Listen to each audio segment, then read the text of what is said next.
కరీంనగర్ 13వ డివిజన్లో బీఆర్ఎస్ అభ్యర్థి కంజర్ల రేణుకకు మద్దతుగా మాజీ ఎంపీ వినోద్ కుమార్ విస్తృత ప్రచారం చేశారు.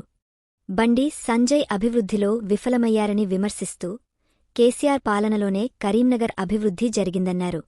కాంగ్రెస్ ప్రభుత్వం హామీలతో ప్రజలను మోసం చేసిందని ఆరోపిస్తూ బీఆర్ఎస్ అభ్యర్థులను భారీ మెజారిటీతో గెలిపించాలని కోరారు.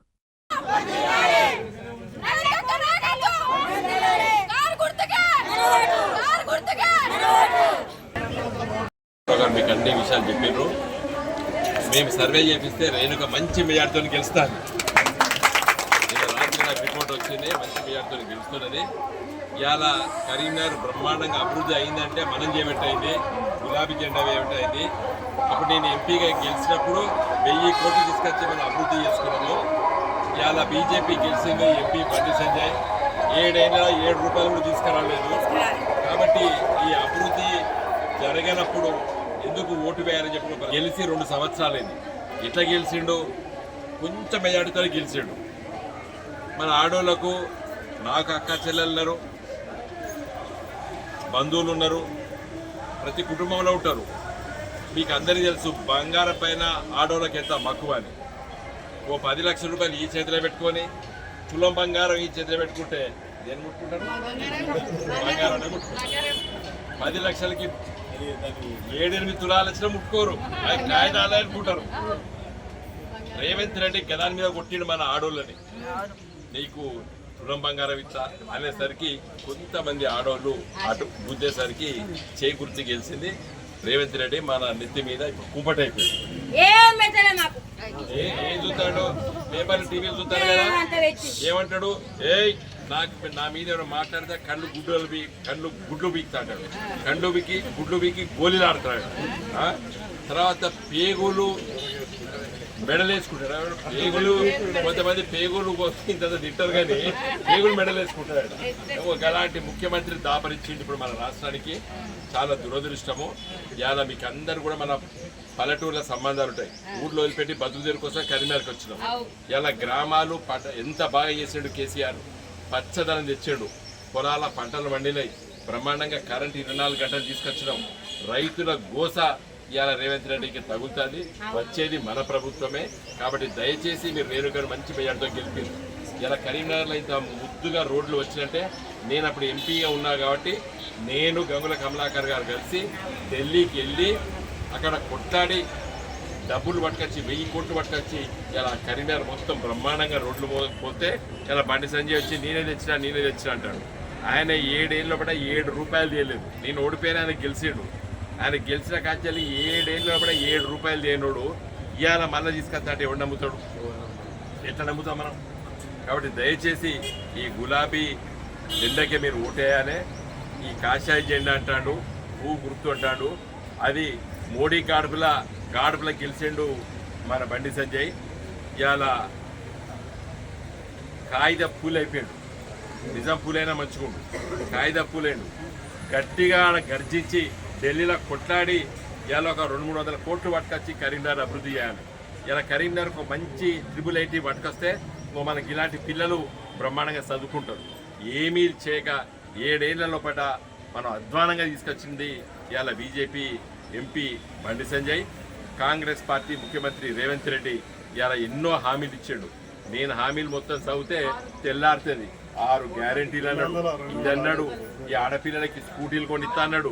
తర్వాత ప్రతి ఆడబిడ్డకి 2500 అన్నాడు. మన ముసలోళ్ళకి 4000 పెన్షన్ అన్నాడు. ఒక్కటి లేదు. రైతు బంధు ఆపిండు. ఎవరైనా చచ్చిపోతే రైతుకి మన 5 లక్షల రూపాయలు రైతు బీమా ఇచ్చేది. ఇలా అది కూడా పోయింది.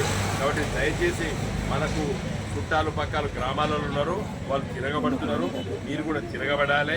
అటు కాంగ్రెస్కి బీజేపీకి ఓటు వేయకుండా మన కొట్టాడే పార్టీ ఏది? గులాబీ జెండా. మేము 20 ఏళ్ల కింద తెలంగాణ తెస్తామంటే అందరు నవ్విండ్రు. వస్తుందా తెలంగాణ అన్నారు. కొట్లాడినాము, తెలంగాణ తెచ్చి చూపించాము. తెలంగాణ గొప్పగా అభివృద్ధి చేసి చూపించాడు కేసీఆర్ గారు నాయకత్వాన, నేను గంగుల కమలాకర్ గారు. కాబట్టి నా రిక్వెస్ట్ ఏంటంటే మీరందరూ కూడా మన రేణుకని గెలిపారు. రేణుక మా పార్టీలో చాలా ఏళ్ళ నుంచి పనిచేస్తున్న విషయం మన నారదాస్ లక్ష్మణరావు చెప్పాడు. ఆమెకు కేసీఆర్, కేటీఆర్, హరీష్, నేను, గంగుల కమలాకర్ నారదాస్ లక్ష్మణరావు మీకు అందరూ పరిచయం. ఆమెను గెలిపిస్తే రేపొద్దున మీకు ఏ పనైనా కౌన్సిలర్ పని కాదు, మీ ఇంటిలో ఏ సమస్యలు వచ్చి ఏదొచ్చినా కూడా చక్కగా రేపు వచ్చే మన మంత్రుల దగ్గరికి పోయి మాట్లాడి పని చేయించుకోవాలి. తెలివి ఉన్నది, ఆ శక్తి ఉన్నది. కాబట్టి దయచేసి మీరు ఆమెను గెలిపించాలని చెప్పి కోరుకుంటూ సెలవు తీసుకుంటున్నాను. జై తెలంగాణ. బీఆర్ఎస్ పార్టీ అభ్యర్థి కంచర్ల రేణుక గారికి ప్రచారం కొరకు మాజీ ఎంపీ బోయినపల్లి వినోద్ కుమార్ గారు, అలాగే మాజీ ఎమ్మెల్సీ నారదాస్ లక్ష్మణరావు గారు, ఇతర ప్రముఖులందరూ వచ్చినారు. బ్రహ్మాండమైన ప్రచారం జరుగుతుంది. మా గెలుపు నల్లేరు మీద నడకని అని మేము అనుకుంటున్నాం. ఎందుకంటే మా అభ్యర్థి మంచి డైనమిక్ లేడీ, దాంతోపాటు మా కేసీఆర్ గారి చేసినటువంటి అభివృద్ధి కార్యక్రమాల వల్ల మా గెలుపు సులువే అనుకుంటున్నాం. మెజారిటీ కోసమే ప్రయత్నం చేస్తున్నాం. ఇప్పుడు మన అభ్యర్థి రేణుక గారు 2006లో టీఆర్ఎస్ పార్టీలో కేసీఆర్ గారి పిలుపు మేరకు పార్టీలో జాయిన్ అయింది. అప్పటి నుండి కూడా ఆమె తెలంగాణ ఉద్యమంలో పనిచేస్తూ, అదేవిధంగా మీ మధ్యలో ఆమె తిరుగుతూ అటు పార్టీ కొరకు, ఉద్యమం కోసం, మీకోసం, ప్రజల కోసం పనిచేసినటువంటి వ్యక్తి. అప్పుడు 2006లో నేను కరీంనగర్ పట్టణాధ్యక్షుడిగా టీఆర్ఎస్లో ఉంటుంది. అప్పుడు నా ఆధ్వర్యం లోపలనే రామ్నగర్లో మెయిన్ రోడ్డు మీద ఒక 400 మంది తోటి పెద్ద వేదిక వేసి ఆమె నన్ను ఆహ్వానించి టీఆర్ఎస్ పార్టీలో జాయిన్ అయింది. 2006లో ఇప్పుడు 19 ఏళ్ల క్రితం ఆమె పార్టీలో జాయిన్ అయ్యి అప్పటి నుండి టీఆర్ఎస్ పార్టీలో తిరుగుతున్నటువంటి మంచి డైనమిక్ నైరంలో ఉన్నటువంటి వ్యక్తి ఆమె. అప్పటి నుండి చాలాసార్లు ఆమె ఇక్కడ కోసం ప్రయత్నాలు చేసింది. కానీ చివరికి మన గంగా కమలాకర్ గారు నాకు ఇవ్వడం ద్వారా న్యాయం జరుగుతుంది, ఉద్యమకారురాలకు టికెట్ ఇచ్చినటువంటి భావన కూడా అక్కడ ఉన్నటువంటి ప్రజలకు కలుగుతుంది, గౌరవించాలి ఉద్యమకారురాలని చెప్పి ఇక్కడ ఇవ్వడం జరిగింది. తర్వాత మీ అందరికీ అందుబాటులో ఉండేటువంటి మంచి సమస్యల పట్ల అవగాహన ఉన్నది. ఏ సమస్య అయినా కూడా అధికారుల దృష్టికి తీసుకుపోయి పరిష్కారం చేసేటువంటి శక్తి ఉంది, మాట కార్యక్రమం ఉన్నది. కనుక మంచి అవకాశం ఆమెకు పార్టీ ఇచ్చింది. ఈ మీకు సేవ చేసే